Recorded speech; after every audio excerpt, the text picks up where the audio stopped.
교수님들 찬양을 하는데 갑자기 제가 트라우마가 떠올랐습니다. 몇 해 전에 찬양을 하려고 섰는데 우리 박 교수님께서 다 외워야 된다고, 제가 교수 때는 다 외우라 그러더니 오늘은 보고하게. 그동안에 카리스마가 많이 약해지신 게 아닌가 싶습니다. 근데 그때 다 외우라 그래서 상당히 당혹스러웠는데 마지막 이제 타협점이 뭐였냐면 저기에 화면에 가산 띄워주겠다는 얘기를 믿고 섰는데 안 떴습니다. 그때 상당히 우리가 상처를 받았는데 그 트라우마가 오늘 갑자기 확 떠오르는 거예요. 근데 보니까 다들 들고 계셔서 하여튼 박 교수님이 연세에 흰머리가 들면서 점점 현실에 잘 적응하시는 것 같아서 한편으로는 씁쓸하고 참 감사합니다. 여러모로 우리 교수님들 함께 찬양의 시간을 가지게 된 것 기쁘게 생각합니다. 무더운 여름을 무사히 지날 수 있었던 것 참 감사한 일입니다. 물론 우리 장신 공동체 지체 중에는 이런저런 고난으로 연단의 과정을 경험하고 계신 분들이 여전히 계십니다. 경제적 어려움으로 개강을 앞두고 어려워하시는 분들도 여전히 있고, 특별히 육체적 질병으로 고통 중에 있는 우리의 지체들도 계십니다. 그 중에서도 육체적 질병이 참 어떤 것이든 다 괴로운 것이지만, 감당키 버거운 것이지만, 암이라고 하는 어려운 질병을 앓고 계신 우리 지체들이 제가 알기에 5명 이상 됩니다. 누군지 잘 몰라도 우리가 매일매일 새벽마다 때마다 서로를 위해서 기도를 해야 할 것입니다. 이러한 현실에서도 봄을 이기는 겨울은 없다라는 책을 읽으며 우리 장신 공동체에 믿음을 이기는 암은 없다고 믿음으로 굳게 고백하고 싶습니다 라는 기도 메시지를 어제 오후에 보내준 장신 지체의 치유와 신앙 지킴을 위한 다짐이 이러한 현실 속에서도 크게 위로가 되고 격려가 되고 도전이 되는 오늘입니다. 그러나 전반적으로 오늘 우리의 현실은 혼란스럽습니다. 세계적 차원에서, 동아시아라는 지역적 차원에서도, 국내적으로도 정치적, 경제적, 사회문화적 현실은 매우 혼란스럽고 또 모호합니다.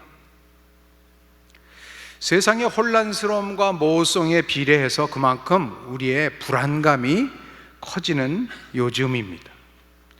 그만큼 더욱 분명하고, 세상이 혼란스럽고 모호할수록 더욱 분명하고 확실하게 우리의 지켜야 할 가치와 사명이 있습니다. 사실 생명의 진리를 제시하고 이러한 진리와 생명을 지키고 나아갈 수 있는 길, 진리와 생명으로 나아갈 수 있는 길을 보여주는 것, 그것이 이 시대의 하나님의 사람들의 책무입니다. 또한 하나님의 사람들이 모인 신앙 공동체, 교회의 사명이기도 합니다. 그러나 오늘 우리 교회의 현실은 우리가 함께 처절한 마음으로 고백했듯이 길이요 진리요 생명이신 우리 주 예수 그리스도를 세상에 제대로 보여주고 있지 못합니다. 신앙인인 우리는 이 시대에 희망을 제시하지 못하는 맛 잃어가는 소금이 되고 있고, 어두운 세상을 밝혀주는 빛의 역할을 제대로 수행하지 못하고 있습니다. 이러한 상황 가운데 그래도 우리는 부족하지만, 그래도 우리가 기대했고 우리가 의지했던 신앙의 선배들과 교회들마저 희망이 되지 못하는 현실은 더욱 우리를 실망케 하고 또 혼란스럽게 합니다. 과연 우리는 어디에서 희망을 발견할 수 있겠습니까? 과연 아직도 우리는 희망을 가질 수 있는 것입니까? 이러한 엄혹한 현실 앞에 우리는 신앙인으로서 고민하게 됩니다. 오늘의 이 실망스러운 상황 앞에서 나는, 나의 신앙은, 나의 삶은 과연 하나님 앞에 인정받을 수 있겠느냐 하는 것입니다. 남이 문제가 아니고 나는 인정받을 수 있겠느냐, 나의 신앙, 나의 삶. 과연 나와 우리를 절망케 하는, 낙담케 하는 세력들과 사람들과 다른 길을 지금 걷고 있습니까? 다시 말해 하나님 앞에서 신실하고 온전한 신앙인의 삶을 살아내고 있느냐는 것입니다. 그 무엇보다 우리를 실망케 하는 것, 낙심케 하는 것은 하나님의 뜻이, 아버지의 뜻이 하늘에서 이루어진 것 같이 이 땅에서는 이루어지지 못하고 있는 부조리한 현실에 있습니다. 이러한 현실의 부조리는 그만큼 하나님의 뜻에 순종하는 이들이 하늘에서는 칼빈이 얘기했듯이 아버지의 뜻대로 천사들이 순종하니까 하나님의 나라가 이루어지는 것이지만 이 땅에서는 하나님의 뜻에 순종하는 이들이 너무도 적기 때문이다, 너무도 없기 때문이다 라는 사실을 성경은 우리에게 경고합니다. 말로는 신앙인이라 하는 사람들 중에서 입으로는 신앙을 고백하나 실제의 삶은, 그들이 신뢰하고 그들이 충성하는 대상은 전혀 하나님이지 않은 그러한 신앙인들이 너무 많다는 것입니다. 이로 인해 한국교회의 대사회적 신뢰도가 추락하고 결국 전도와 선교에도 매우 큰 어려움을 겪게 되었습니다. 이러한 현실 앞에서 우리는 실망하고 분노합니다. 그래서 우리는 그들의 위선에 대해 공개적으로 비난하고 비판하는 형편에까지 이르고 있습니다. 그러나 신앙과 실제 삶의 차이는 교회의 역사를 보았을 때, 신앙인들의 역사를 보았을 때 그리 새로운 것, 오늘날에만 볼 수 있는 현상은 아닙니다. 예컨대 이러한 현실을 우리보다 더 먼저 그리고 더욱 깊이 체험한 인물들이 많이 있고 그 중에 대표적인 이는 사도 바울입니다. 그래서 사도 바울의 신앙적 통찰은 오늘 우리에게 큰 위로도 되고 도전이 됩니다. 오늘 본문이 시작되기 전에 있는 로마서 11장 32절에서 사도 바울은 하나님이 모든 사람을 순종하지 아니하는 가운데 가두어 두심은 모든 사람에게 긍휼을 베풀려 하심이로다. 로마서 전반부의 사도 바울은 너무나 많은 사람이 하나님께 순종하지 않는 안타까운 현실을 지적합니다. 하나님의 진리가 너무도 명명백백하게 이 자연에도 드러나는데 그 하나님의 진리를 받아들이지도 못하고 순종하지 아니하는 사람들이 너무도 많은 현실을 지적합니다. 그러나 사도 바울은 그들의 그러한 불순종과 그들의 그런 엄청난 죄에도 불구하고 그들에 대한 정죄로 끝맺지 않습니다. 이것이 우리가 배워야 할 신앙인의 바람직한 자세입니다.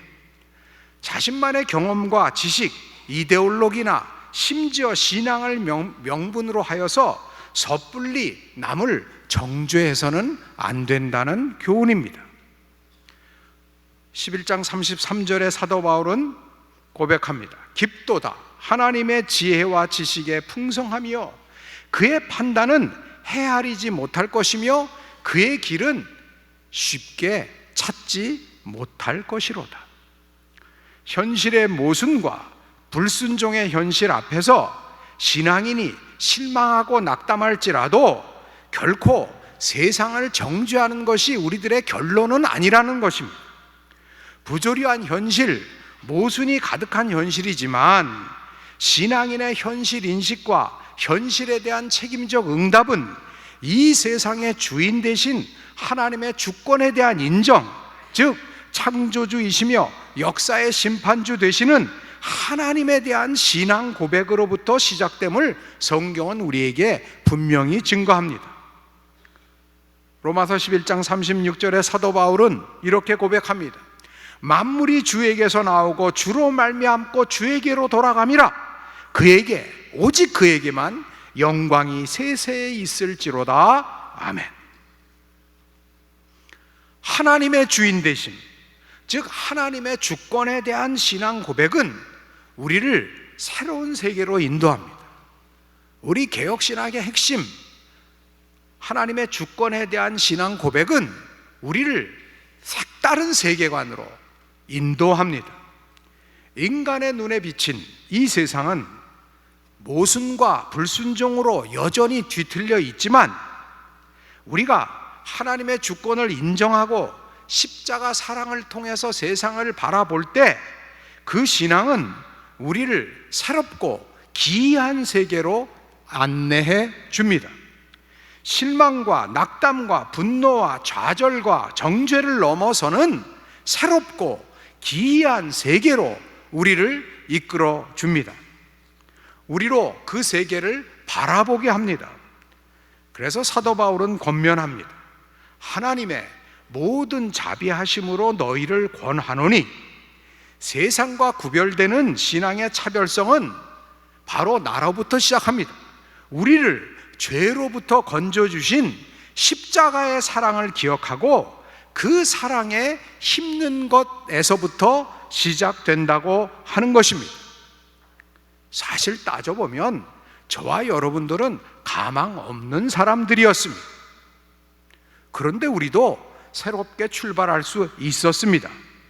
그래서 사도 바울은 이것을 기억하라는 것입니다. 사도 바울은 하나님의 구속의 사랑, 자비하심에 힘입어서 우리에게 다음과 같은 말을 간절히 일러줍니다. 너희의 몸을 하나님이 기뻐하시는 거룩한 산 제물로 드리라. 여기서 우리가 먼저 주목할 것은 몸, 좀 더 정확히는 몸들입니다. 여기서 몸이란 인간의 총체성을 뜻합니다. 즉 우리의 모든 것, 특별히 가장 내밀한 부분, 내 마음과 생각과 뜻을 포함한 나의 몸과 몸의 움직임, 즉 나의 생활과 나의 생활에 펼쳐지는 영역, 삶의 전체가 총체적으로 하나님의 관심 대상이라는 것입니다. 그래서 그 영역에서도 하나님께서는 하나님으로 인정받기를 원하신다는 것입니다. 하나님의 주인 되심을 인정받기를 원하신다는 것입니다. 그래서 예배의 제물로 몸을 드리라는 것입니다. 특별히 주목하여야 할 것은 산제물이라는 단어입니다. 산제물이란 로마 시대 당시에 풍미하던 죽은 제물로 드리는 제사와 구별되는 의미입니다. 죽은 제사는 동물들을 죽여서 드리는 제사이지만 산제사란 우리의 몸들로서, 즉 우리의 모든 생각과 감정과 뜻을 포함한 구체적 생활로서 드려지는 제사입니다.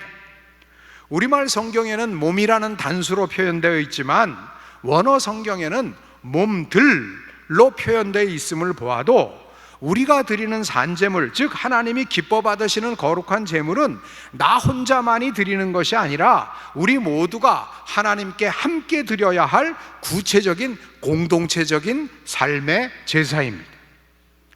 그러므로 하나님이 기뻐 받으시는 거룩한 제사는 자기 생활은 어떠하든지 그저 좋고 비싼 제물만 바쳐 놓으면 되는 제사가 아니고, 또한 남들이 어떠하든 나 혼자 하나님께 예배드리고 인정받으며 살면 된다고 하는 그러한 삶도 아닙니다. 하나님이 기뻐 받으시는 거룩한 산제사는 산제물, 즉 우리의 몸들로 실천하며 드리는 구체적인 하나님 사랑, 이웃 사랑의 삶인 줄로 믿습니다. 성경은 삶으로 드리는 제사, 우리의 생활로 드리는 찬양을 우리가 마땅히 드려야 할 영적 예배라 하였습니다. 신앙인들이 가장 많이 쓰는 단어 중 하나는 영적으로라는 단어입니다. 그런데 우리가 이 영적이란 단어, 영적으로라는 단어를 사용할 때 조심해야 할 것이 있습니다. 때로 우리는 그저 인간적으로 이해가 안 되는 말이나 행동을 하면서도 영적으로라는 단어를 남용하는 경우가 많습니다. 신학적인 설명을 할 때 내 설명이 부족할 때, 상대방이 잘 못 알아듣는다고 생각할 때도 영적으로 그렇다라고 얘기하면서 억압하는 경우도 많습니다. 그래서 영적이라는 말은 때때로 이성을 뛰어넘는 신비적인 체험과만 연결되곤 합니다. 물론 영적인 것에는 이성을 뛰어넘는 신비적인 차원이 있습니다. 그러나 우리가 말하는 신비적이란 알 수 없는 미지의 세계에 대한 그저 막연한 호기심이나 두려움을 뜻하는 것이 아닙니다. 그것은 우리의 존재와 삶을 지탱해주는 힘의 근원이 내 안에서, 인간 안에서 나오는 것이 아니라 바로 우리의 창조주 되시며 구주 되시는 삼위일체 하나님으로부터 온다는 것을 뜻하는 것입니다. 즉 내가 인간답게 살 수 있는 근원적인 힘은 내 안에서 자가 발전적으로 나오는 것이 아니라 나의 밖에서부터, 저 위로부터, 하늘로부터, 하나님으로부터 주어진다는 것을 의미합니다. 그래서 영적이란 이러한 신비적인 면을 이야기하는 것입니다. 그러나 본문에서 영적이라고 번역한 단어는 사실은 이성적 혹은 합리적이라고도 번역될 수 있는 로기코스에서 나온 로기켄이라는 단어입니다. 그러므로 진정한 의미에서의 이성적인 예배가 합당한 예배이고 또 그것을 성경 번역자들은 영적인 예배로 보았던 것입니다. 즉 영적이란 것, 그것은 참으로 합리적이란 것이고, 합리적이란 것은 하나님의 뜻에 합당한, 하나님과의 바른 관계성에서 나온 것이라는 것을 뜻합니다. 나와 하나님과의 바른 관계성이라는 것은 매우 구체적인 것입니다. 즉 나의 몸으로서 바른 행실을 하여 하나님을 사랑하고 그만큼 이웃을 사랑하며 살아가는 것, 그것이 우리가 드릴 영적 예배이자 합당한 예배라는 것입니다. 결국 영적 예배라는 것은 매우 구체적인 우리의 삶을 의미합니다. 이제 사도 바울은 우리가 영적으로, 즉 하나님의 말씀대로 합당하게 살 수 있는 구체적인 삶의 비결, 어떻게 하면 영적인 삶을 살 수 있고 어떻게 하면 영적인 예배를 드릴 수 있는가에 대해서 우리에게 말씀해 줍니다. 무엇보다 먼저 이 세대를 본받지 말라고 이야기합니다. 무엇보다 우리를 영적으로 살 수 있게 해주는 비결은 이 세대를 본받지 아니하는 것입니다. 유진 피터스는 그의 메시지 성경을 통해서 본문을 다음과 같이 사역했습니다. 이 세대를 본받지 말라는 말씀을 문화에 너무 잘 순응하여 아무 생각 없이 동화되어 버리는 일이 없도록 하십시오. 문화에 너무 잘 순응하여 아무 생각 없이 동화되어 버리는 일이 없도록 하십시오. 우리가 매일매일 접하는 SNS나 방송이나 미디어에서 들려지는 이야기를 그대로 본받지 말라는 것입니다. 이 세대를 본받지 말라, 이 세대의 문화를 너무 빨리 받아들이려고 하지 말아라 라는 뜻으로 해석해서 우리 중에 다소 보수적인 성향이 있는 분들은 이 말씀을 특별히 아멘으로 화답하는 경우가 많습니다. 그러나 사실 이 말씀을 더욱 깊이 새겨야 할 이들은 이 시대의 변화에 대해서 민감하게 대처할 것을 주장하고, 그래서 시대 정신과 문화와의 소통과 동행을 강조하는 다소 세상적인 기준으로는 열린 사고, 또 다른 표현으로는 진보적인 성향을 하는 사람들이 이 말씀을 더욱더 깊이 받아들여야 합니다. 물론 시대의 문화적 변화에 적응하여 가자는 말 자체가 틀린 말은 아닙니다. 그러나 복음과 문화의 관계에서 그 우선순위를 바로 정하지 못하면 우리는 자칫 이 세대를 본받게 될 수 있습니다. 즉 복음적인 비판의식 없이 그저 이 시대의 흐름에 대세에 영합하는 진영 논리에 영합하는 우를 범하게 됩니다. 여러분도 모두 잘 아시는 바와 같이 당시의 로마는 세상의 온갖 우상들이 난무하는 세계의 종교 전시장과 같은 곳이었습니다. 세계 정복을 떠났던 군인들은 정복지에서 노예들을 데려왔고 그들과 함께 온갖 종교들을 수입했습니다. 그리고 그 많은 종교들의 공통된 특징은 제사를 드리는 것이었습니다. 제사에는 온갖 제물들이 뒤따랐습니다.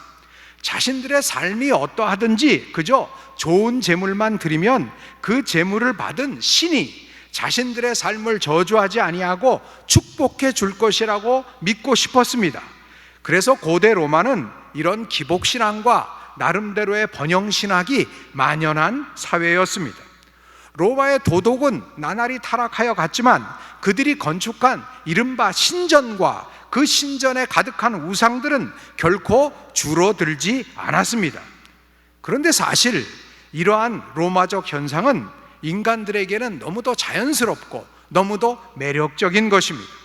풍부한 물질과 쾌락의 삶을 누리면서 다른 한편으로는 정기적으로 제물을 바침으로써 신들의 노여움을 피하고 또 축복까지 받으면서 즐겁게 사는 것, 보통의 인간들로서는 너무도 자연스럽고 너무도 바라는 것이고 그러한 유혹을 뿌리치기가 어려웠을 것입니다.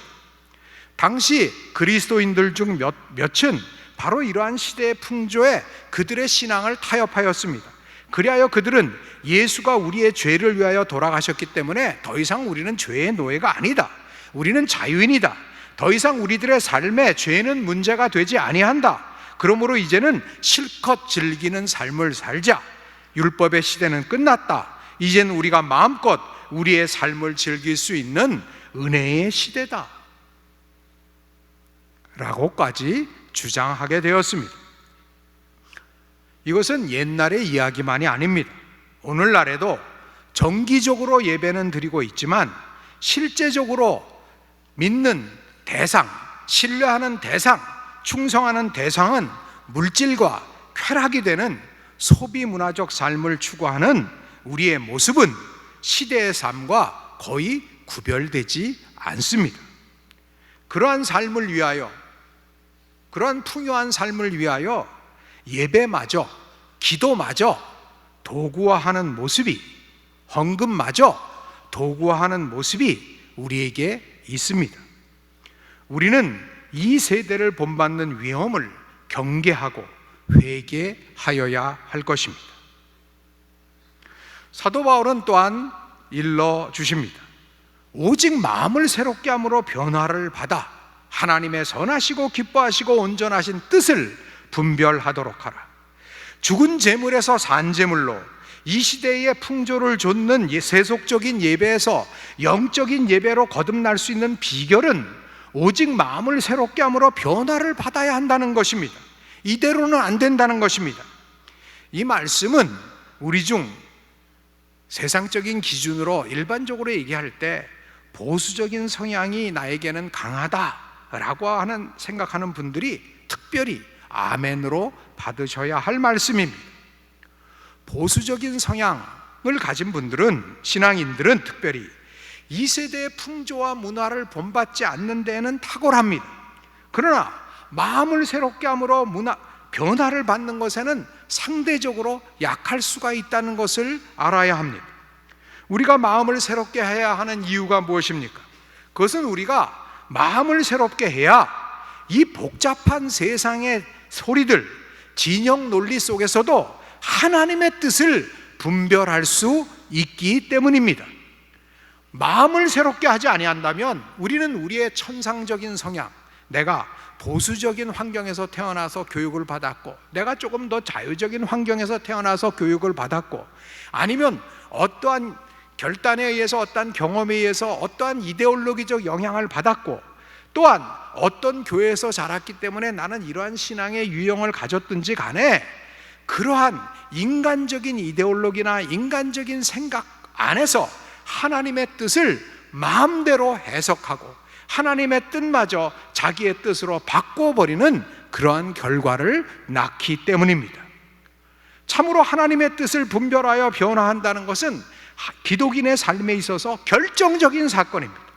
우리를 신앙인 되게 하는 것, 그것은 나의 뜻이 아니라 하나님 아버지의 뜻을 앞세우는 데 있지 않습니까? 그것은 하나님의 뜻대로 사는 삶만이 선한 삶이고 하나님의 뜻을 분별해서 사는 삶만이 온전한 삶이고 하나님의 뜻을 분별해서 사는 삶만이 하나님이 기뻐하시는 삶이라는 것을 인정하는 것이 아니겠습니까? 그래서 우리는 하나님의 뜻을 분별하고 그 뜻을 살아내기 위해서 최선을 다해야 합니다. 그것은 우리가 우리의 뜻대로 사는 것이 아니고 주님의 뜻대로 사는 것, 즉 하나님 중심의 삶으로 전환되는 것, 회개하는 것을 뜻합니다. 이것이 바로 우리가 신학하는 이유이고 우리의 신앙함과 신학함의 목적이기도 합니다. 우리가 예배를 드리는 이유이기도 합니다. 여러분, 우리의 신앙은 어떠합니까? 우리의 예배는 어떠합니까? 우리의 삶은 어떠합니까? 우리는 과연 산 제물을 드리고 있습니까? 우리는 마땅히 드려야 할 영적 예배를 드리고 있습니까? 우리가 영적 예배를 드리려면 우리의 몸들로 드려져야 하는 산 제물이 있어야 합니다. 우리의 몸들로 이루어지는 예배, 즉 우리의 모든 내면과 함께 일상의 모든 영역에서 하나님의 뜻대로 살아나가는 산 제물을 드려야 합니다. 그럴 때 우리는 진정으로 비로소 영적인 예배를 드리게 될 것입니다. 영적이란 결코 신비적인 세계만을 가리키는 것이 아닙니다. 그것은 우리의 몸들로 살아내는 삶의 영역들, 즉 개인, 교회, 이웃, 국가에서 구체적인 변화가 일어나는 것입니다.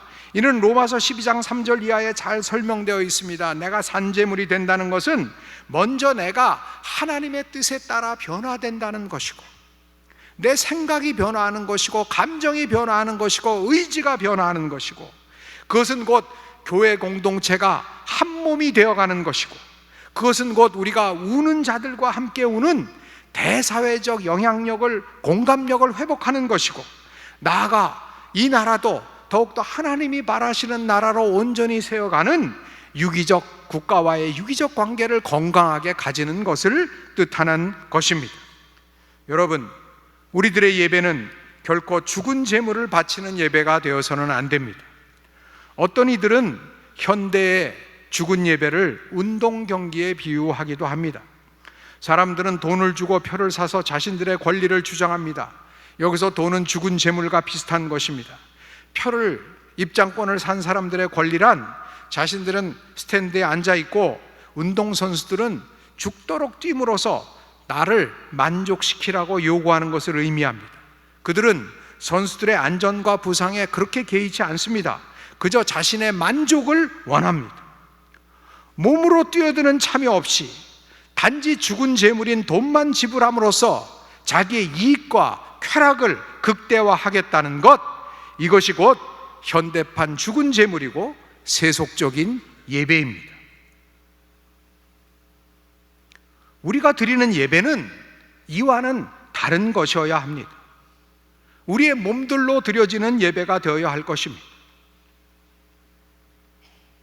새벽 기도를 드리고 최풀을 드리는 것이 몇몇 사람이 기도하고 몇몇 사람이 설교하고 몇몇 사람이 찬양하는 것으로 만족되어지는 것, 오늘 프로그램은 괜찮았다, 오늘은 어쨌다 하는 것으로 그친다면 우리의 예배도, 우리의 최풀의 예배도 죽은 예배입니다. 저와 여러분의 삶이 함께 드려져야 우리의 예배가 산 예배가 되어질 줄로 믿습니다. 여러분, 세상은 보수와 진보로 여러 가지 진영의 논리로서 프레임으로 갈려지고 있습니다. 우리는 더 이상 이러한 프레임의 포로가 되지 마십시다.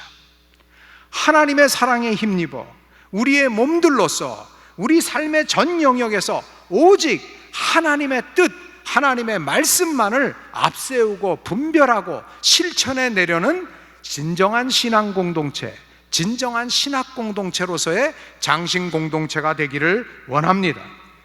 통종적 경건과 신학함을 통해 하나님이 기뻐 받으시는 거룩한 산제물로 하나님 앞에 영적 예배를 드리는 2019년 2학기 장신 공동체가 되기를 원합니다. 교실과 채플과 생활관과 교회와 모든 삶의 현장이 세상을 본받지 아니하고 오직 마음을 새롭게 함으로 변화를 받아 하나님의 뜻을 분별하고 실천하는 영적 예배의 진원지가 되기를 간절히 소원합니다. 하나님 아버지, 감사합니다. 우리 장신 공동체 진정으로 영적 예배 드리는 공동체 되어갈 수 있도록, 우리가 변화될 수 있도록 주여 역사하여 주시옵소서. 그러한 변화를 체험하는 예배당이 되도록, 교실이 되도록, 나의 생활관 생활이 되도록, 우리의 일상이 되도록 변화시켜 주시옵소서. 성령 충만하도록 인도하여 주시옵소서. 모든 말씀 우리 주 예수 그리스도 이름으로 기도 올립니다. 아멘.